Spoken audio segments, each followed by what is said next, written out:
Bonjour à toutes, bonjour à tous. Aujourd'hui pour cette nouvelle émission littéraire, Corrèze Télévision fait halte devant l'ancienne gare du Taco, du Transcorrézien, à Espagnac, où nous accueillons donc le BDiste Jean-Emmanuel Tronche pour son deuxième album intitulé Le mystère du Transcorrézien, publié aux Ardents d'éditeurs, c'était au mois de mars dernier. Bonjour Jean-Emmanuel Tronche. Bonjour Patrick. Merci d'être avec nous sur Corrèze Télévision pour parler de ce second album. Alors le premier, vous l'aviez consacré à Mémac, aux négociants en vin, Mémac près Bordeaux. Le titre c'était Du Rififi près Mémac, à Mémac près Bordeaux, pardon.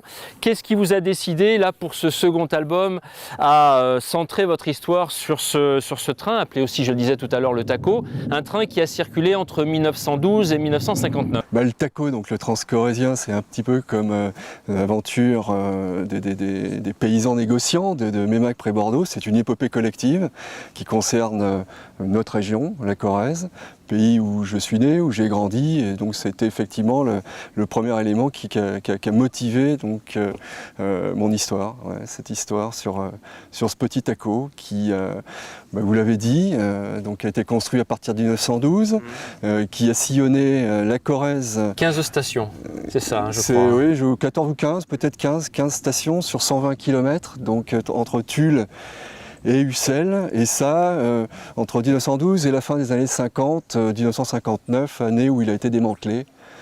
Parce que évidemment les routes étaient de meilleure qualité, il y avait plus de voitures, et donc ce petit train qui, dont la vitesse moyenne n'excédait pas 15 km/h, ça a rapidement trouvé dépassé par la modernité. Comment vous avez construit votre album au niveau des sources historiques, des témoignages, de peut-être ce que vous aviez vous-même entendu de votre côté? Vous êtes inspiré de plusieurs sources?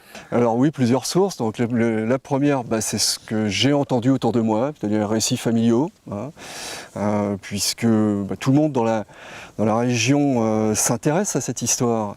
Il y a ceux qui l'ont vécu, qui sont contemporains du Taco, et puis ceux qui, comme moi, sont nés après qu'il ait disparu, mais qui ont entendu plein d'histoires à son sujet.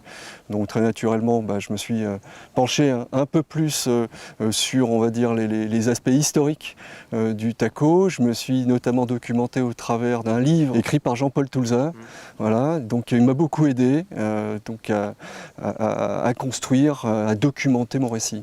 Alors on ne perd pas de vue qu'il y a quand même une enquête dans votre album menée par Toine et Salers, mais là aussi on est au cœur d'une Corrèze très rurale, où on a les foires, les marchés, les colporteurs, l'élevage bovin, on a l'attraction animale aussi, on a des bœufs qui tractent des charrettes.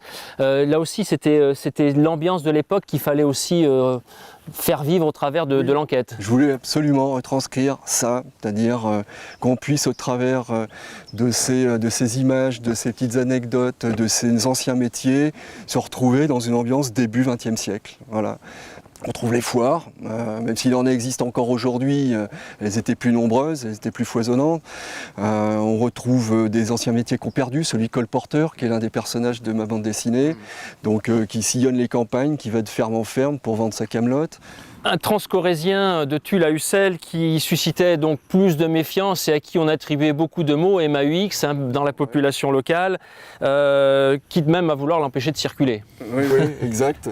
Et donc moi je me suis appuyé sur ce type d'événement, puisque on peut le comprendre, le Transcorrézien est représenté, il symbolisait une forme de modernité et qui s'invitait dans la campagne où régnait plutôt une vie tranquille, traditionnelle. Et donc il a pu susciter, c'est moi ce que je raconte dans mon récit, la colère, la peur, la crainte d'avoir son quotidien bouleversé. Et donc oui, toute l'histoire démarre de là. Et je la construis là-dessus. Alors le dénouement de l'enquête se situe dans un endroit extrêmement emblématique dont on parle beaucoup ces derniers mois, qui est le viaduc des Rochers Noirs. Là aussi, c'était sur cette ligne un endroit incontournable et même plutôt privilégié pour faire que, oui, je disais, le dénouement de cette enquête se passe à cet endroit-là, sur le tablier du viaduc. Pour ceux qui ne connaissent pas donc, le viaduc des Rochers Noirs, je vous invite évidemment à y aller nombreux pour le visiter, pour le voir, parce qu'il s'agit véritablement d'un monument, d'un ouvrage qui est non seulement magnifique, mais qui voilà, est très impressionnant. Si on doit le situer, c'est entre Lapleau et Soursac. Entre Lapleau et Soursac, au-dessus de la Luzège. Il culmine plus de 90 mètres au-dessus des gorges. Il a un tablier qui doit faire une centaine de mètres de long.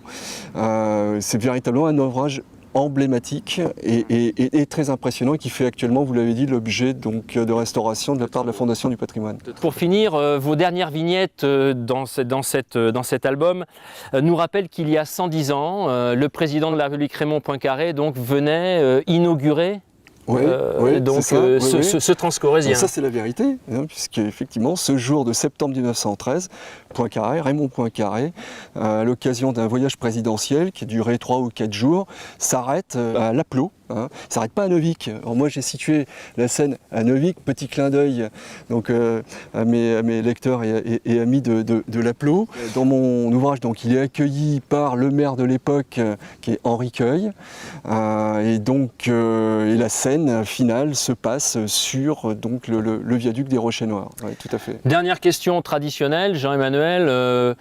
Je sais qu'il y a un album en cours d'écriture et de dessin, j'imagine. Enfin, on en est où à l'heure actuelle dans ce 3e album? Je suis en train de l'achever. Donc l'histoire, elle est scénarisée, elle est dessinée, et j'en suis à la phase coloriage, puisque je fais tout moi-même. Et donc j'espère prévoir une sortie courant 2024. Et alors cette fois, on va se déplacer dans le temps, puisque je vais parler de la construction du barrage de Bord-les-Orgues.